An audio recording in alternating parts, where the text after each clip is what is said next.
you have what I would consider to be a big ass Instagram following, but I also am not an Instagrammer, so maybe you don't consider it to be very big, but I think it's big. You've got, like, as of today, what, like 250,000 followers or something like that? It was, like, to me, huge. 220? No. Many hundreds of thousands of people. Let me see. I might have to go back. It's 110K. See, that's way under. I thought it was 200 something. Okay, but 110,000, like only 110,000. So what is, for your email list, how big is your email list? My email list is 10K. Okay. So my goal is always to try to be at least like 10% of that. Yeah, for my email list. Like, if you give me 10% of your following, I'm a little bit under shy, which is okay. It's not a bad thing. But yeah, that's the number. That's where we're at. We've grown to 10K newsletter community individuals. And I don't have enough personal context. Like, do you have other friends who have a primarily Instagram driven, like, lead gen source to know the 10% is like the norm that's target, or what is your, I don't have the context there. What do you think? No.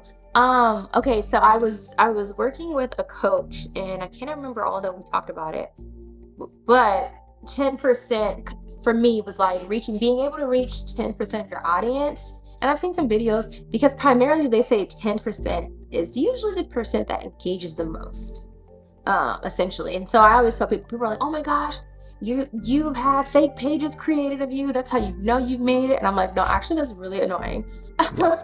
But I noticed that the people who engage on my posts are primarily like that same 10% of individuals. Those are the ones who are like, I'm not just here to be another number. I'm here to kind of really, really hone in. Like, I have more time to really hone into what you're saying. The other followers are like, I love what you're saying. I probably just might not look at it absolutely every day, but I do like the idea or the topic of self-care. So for me, I like to be like, okay, this is of all this huge number.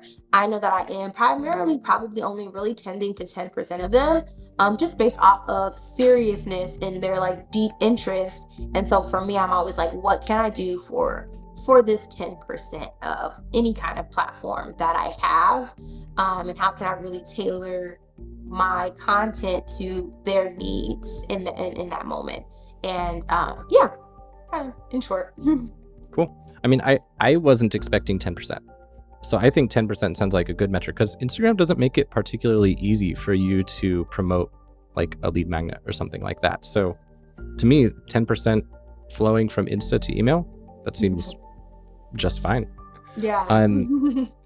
And you mentioned earlier that you like to do some testing of who you're reaching. Is that just you seeing who, like, what visibility you've had on an Instagram post, or are you going off of email open rates, or what are you using as your metric of like who you're getting in front of?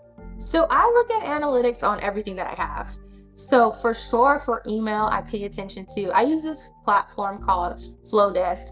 I don't know if anyone knows about it, but I love Flowdesk because of the simple fact that they make it easier. If you struggle with being creative or design on emails, they come up with so many different email templates to where you just go in and you type in your message and you can add your picture, but they already have the section for the picture. Like, it's just really beginner friendly, essentially. And they have all these different kinds of workflows and forms that you can create to manage it. And then obviously the analytics, they let me know like your emails are primarily opened around this time.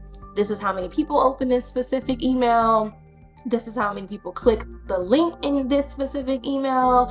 So they're very detailed in analytics, and it lets me know like, oh, okay, I should for sure keep sending this kind of email out. Or, oh, people were more receptive to when I designed the email this way.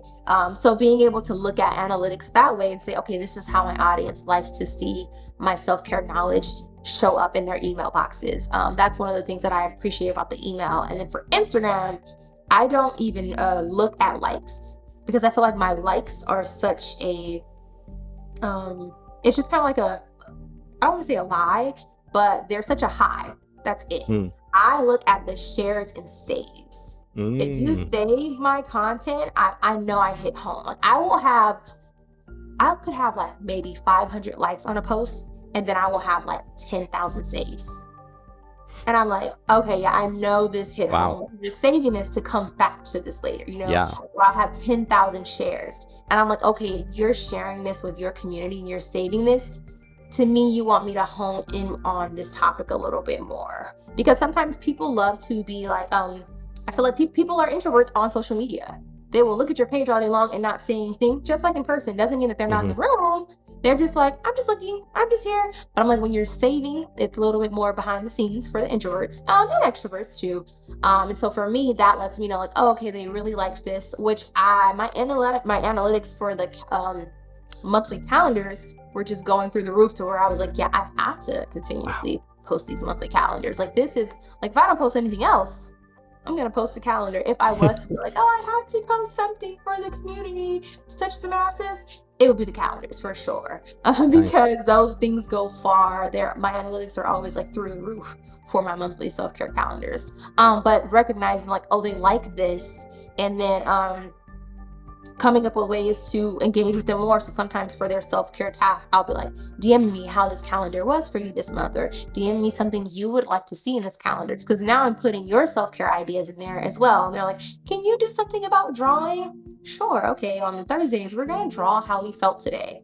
It's like some little activity. So now you feel like, oh my gosh, this calendar is a part of me, even outside of what Cass is telling me to do as well. So really getting people to kind of engage with those things. I feel like also based off of what I put in my calendar, that also gives me a gauge of my audience. My audience loves to self-reflect. I love to self-reflect. So I'm like, I have all the self-reflection questions you need. I got you for that. If you want an outside activity, because I have formatted my calendar now to kind of have themed days.